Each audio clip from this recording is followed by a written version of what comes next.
Coucou les enfants, je vais vous raconter l'histoire de Apoutsiak, la deuxième partie, puisque Pierre l'Antonois me l'a demandé.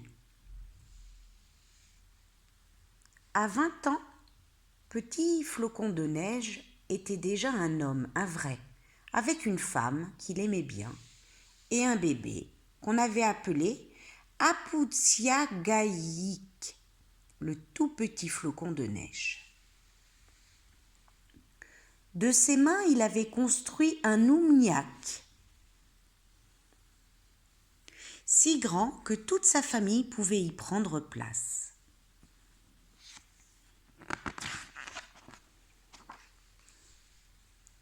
Avec toute sa famille, ses garçons et ses filles, ses neveux et ses nièces, ses sacs et ses caisses, il partait l'été venu vers de nouveaux terrains de chasse.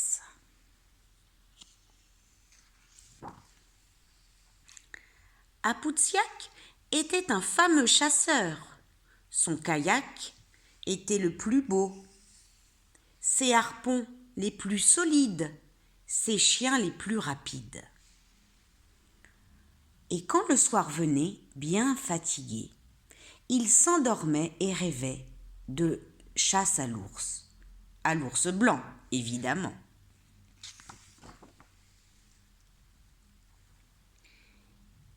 L'été suivait l'hiver et l'hiver l'été. Les années passaient. Apoutsiak vieillissait et ses enfants grandissaient. Et quand, malgré son âge, Apoutsiak chassait le narval, ses fils et les fils de ses fils admiraient sa force et sa hardiesse. À 50 ans, Petit Flocon de Neige était un vieux monsieur. Il ne chassait plus, mais ses fils et ses gendres et ses filles et ses brus s'ingéniaient à lui rendre la vie plus douce et plus belle.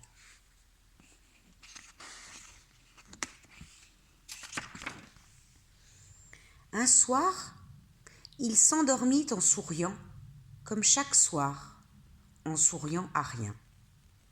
Dans la nuit toute noire, personne ne s'aperçut qu'il était bien content de laisser là, et pour longtemps, sa vieille carcasse toute usée.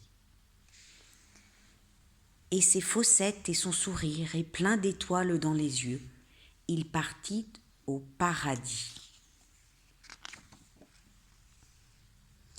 Et quand au paradis il arriva, il y retrouva tous les siens, tous ceux qu'il aimait bien, et aussi ceux qu'il aimait moins, ceux qui depuis longtemps l'attendaient, ceux aussi qui avaient eu le temps de l'oublier. Et maintenant, Petit Flocon de Neige est heureux, comme on peut l'être qu'au paradis. Au paradis des Esquimaux, bien entendu. Je vais reprendre la lecture en lisant les commentaires.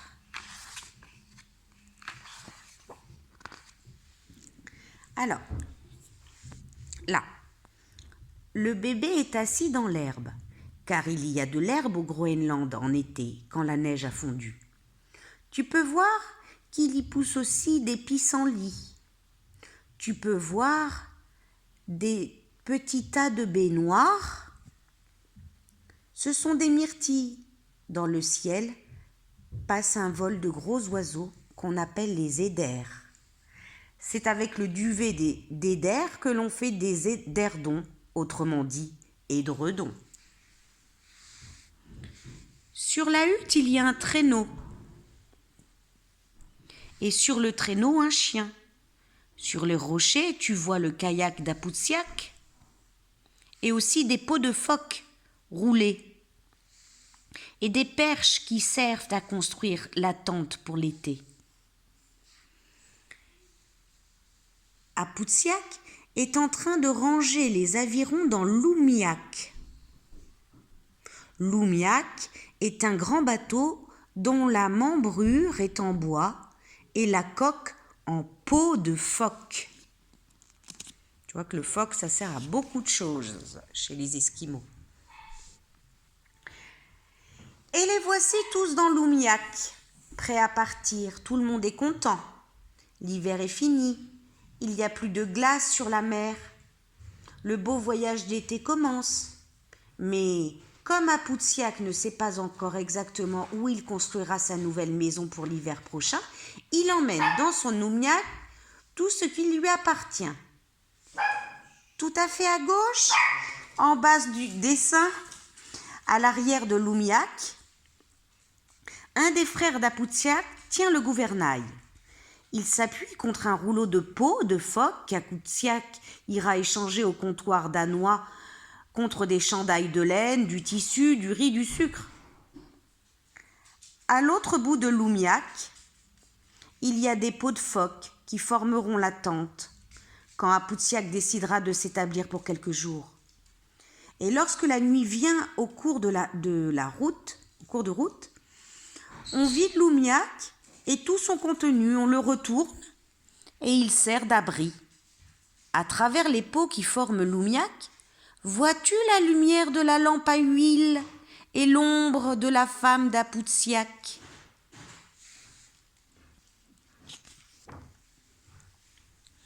Apoutsiak est assis dans son kayak. Il revient de la chasse et ramène un phoque qu'il a harponné. Il est habillé d'un vêtement en peau de phoque. Son harpon est posé à côté de lui. La boule jaune est un flotteur qui empêche le phoque de se sauver une fois qu'il est harponné. Devant Apoutsiak, il y a un petit trépied sur lequel est enroulée la courroie qui relie le flotteur à la pointe du harpon. Et tout à fait à l'avant du kayak, il y a un écran blanc, derrière lequel Apoutsiak se cache pour que les animaux qu'il chasse ne le voient pas. Dans ses mains, il tient la pagaie avec laquelle il fait avancer le kayak. Caché derrière l'écran de tissu blanc monté sur son fusil, Apoutsiak attend le bon moment pour tirer. À droite, il y a des corbeaux qui accompagnent toujours les ours. Ils mangent ce que les ours leur laissent. Dans le ciel, tu peux voir 5 soleils. C'est un phénomène qui s'appelle parélie. Le vrai soleil est au milieu. Les 4 autres, des images qui se forment très rarement et seulement quand l'air a une consistance particulière. En vrai, il y a un seul soleil et c'est des images qu'on voit, mais en vrai, il n'y a qu'un seul soleil. À droite, en bas du dessin, tu vois la tente dans laquelle la famille habite en été. Près de la tente, une chienne donne à téter à 2 chiots qui viennent de naître. À gauche, sur une perche, des saumons sèches. Sous les pierres près du chien, il y a un phoque que l'on conserve pour l'hiver. Sur le fjord, un grand iceberg est venu s'arrêter car son pied touche le fond. Et il n'y a personne sur ce dessin parce que tout le monde est allé cueillir des myrtilles de l'autre côté de l'eau. Et ici, sur le fjord, gelé, c'est maintenant l'hiver, tu trouveras le même iceberg dont un morceau s'est écroulé. À la place des saumons, une peau d'ours sèche. Un des fils d'Apoutsiak vient de rentrer de la chasse avec un phoque et Apoutsiak le suit. Derrière la hutte, la femme d'Apoutsiak fouille dans la réserve de provisions. Le kayak et l'Oumiac sont placés sur des supports pour l'hiver. Et sur l'Oumiac, hors de la portée des chiens, il y a des morceaux de viande.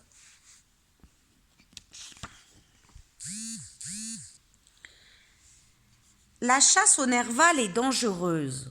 On chasse au harpon. Si on le tirait au fusil, le narval tué coulerait aussitôt. À gauche, tu peux voir 2 canards sauvages, un mâle que tu reconnais à ses plumes de couleur vive et une femelle toute grise. Dans le ciel, il y a 3 soleils. Cette fois-ci, te souviens-tu du nom du phénomène?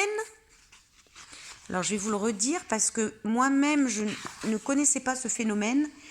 C'est une parélie avec un H.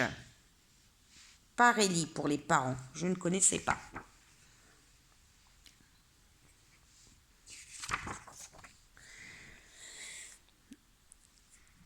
Apoutsiak est en train de manger.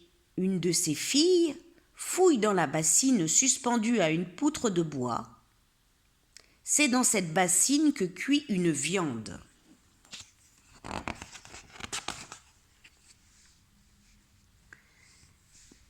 La belle draperie dans le ciel est une aurore boréale.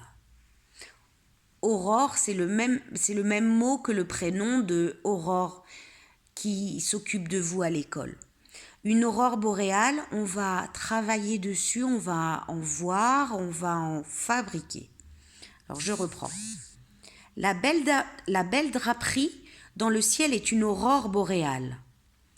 On ne peut la voir que la nuit et dans des pays très loin au nord comme le Groenland.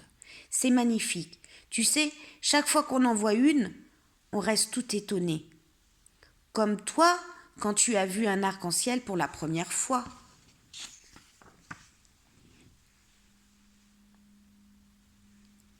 Dans le paradis des Esquimaux, les Esquimaux croient trouver tout ce qu'ils désirent.